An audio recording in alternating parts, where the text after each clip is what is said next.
Donc, Charlotte Piel, je suis éco-architecte, spécialisée du coup en éco-construction et en performance énergétique. Alors Paul de Catlino, architecte, alors je suis basé en Normandie à l'Aigle, dans l'Orne, et aussi à Paris. J'exerce en tant qu'architecte libéral. Je m'appelle Justine, je suis architecte et urbaniste. J'ai monté une société avec des copains depuis 3 ans. On est basé à Paris et dans le Massif central.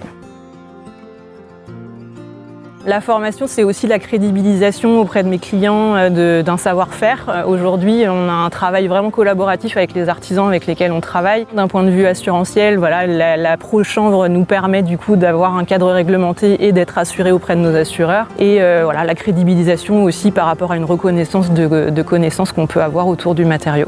Avec les enjeux d'aujourd'hui, je pense que nos générations d'architectes souhaitent en connaître davantage en fait, sur les matériaux biosourcés. Forcément, moi, la formation, elle m'a intéressé parce que le béton de chanvre, j'en avais entendu déjà parler, par rapport à ses caractéristiques, ce que ça pouvait proposer. On a un projet donc, en béton de chanvre à l'agence qui a commencé, on est en phase d'étude. Donc l'objectif pour nous, c'était d'en apprendre davantage sur ce matériau, sa mise en œuvre et de pouvoir le prescrire de la meilleure manière qui soit.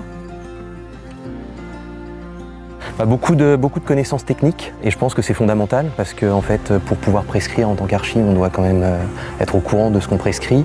Même dans la pratique aussi, on a finalement coffré du béton de chanvre. Là, on est en train de faire les enduits. C'est génial hein, de pratiquer et de voir, en fait, de mettre la main à la pâte. Et après, les bienfaits du béton de chanvre, les bienfaits, que ça soit côté acoustique, hydrométrique, thermique.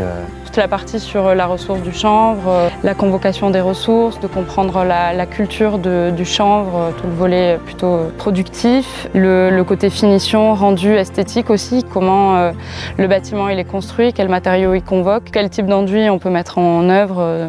On a aussi des cas pratiques où on a l'occasion de tester, de voir les mélanges, les réactions et quel rendu, quel toucher ça peut générer aussi dans les logements et les bureaux du bâtiment.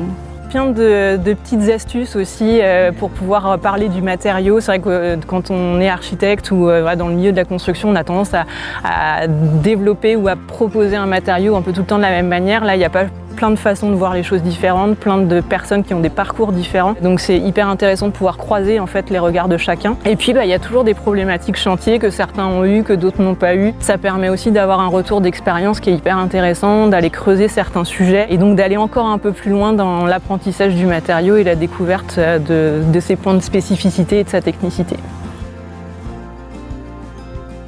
Complètement, bien sûr. Je pense que ce sont nos générations qui devront changer les choses et re-questionner aussi les utilisations. Oui, bien sûr, je recommande la formation parce que je trouve qu'elle est très intéressante. On part vraiment d'un point de vue contextuel assez généraliste où le chanvre c'est quoi dans le milieu français, européen, quel est le type de matériau, on va avoir ses données mécaniques, ses données structurelles, jusqu'à aller effectivement sur comment on le met en œuvre, jusqu'à des cas pratiques où on va pouvoir faire des enduits, du béton de chanvre nous-mêmes et donc effectivement, pour bien comprendre un matériau, et ça c'est le cas je trouve dans n'importe quelle branche de l'architecture, il faut l'avoir expérimenté soi-même.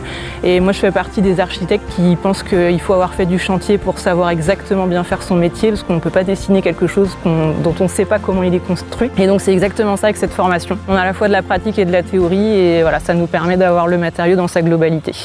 Oui, c'est une formation que je recommanderais. Je trouve que le format, il est super. Le côté 2 fois 2 jours, ça nous permet aussi d'avoir un moment de digestion un peu de toutes ces connaissances, de se replonger dans le projet, de réfléchir à si on a des questions complémentaires, les échantillons, comment ils évoluent entre les 2 sessions. Donc je pense que c'est une très bonne formation.